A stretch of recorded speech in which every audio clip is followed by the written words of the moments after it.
Toyota is honored to be the host sponsor for the 2016 World Energy Engineering Conference, and I truly appreciate the opportunity to officially welcome you all on behalf of Toyota to this year's conference.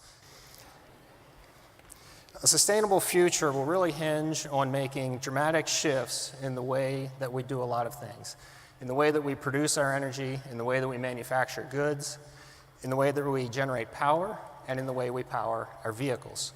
And we must do all this in a way in which businesses can still thrive, can still provide employment and good jobs for people.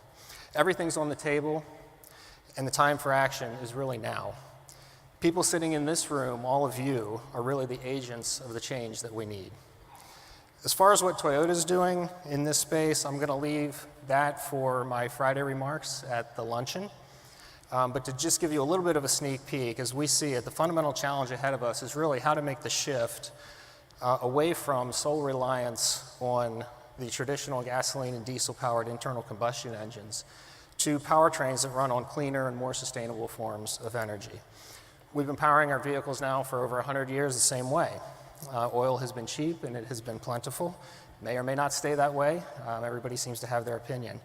But the energy model that we've been using is probably going to make less and less sense as we progress through the rest of the 21st century.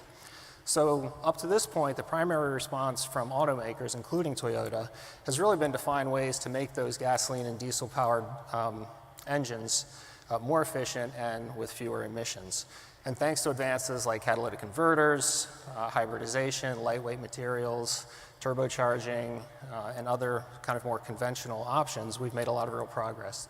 But these kinds of technologies are really only going to take us so far in achieving these goals. As I said, I'll save some of the details for Friday, but as part of our Toyota Environmental Challenge 2050 that was announced last fall, we've set an objective for our company by 2050 to reduce our new vehicle CO2 emissions by 90% compared to our 2010 global fleet.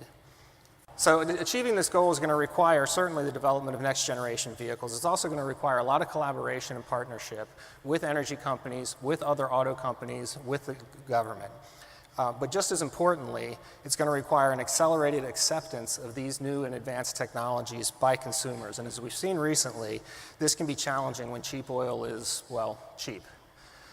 So for now, I'm looking forward to listening and learning from all of you over the next couple of days about how you're working to tackle some of these challenges. It's clear that we have a lot of work to do, and it seems that we don't have a lot of time in which to get it done.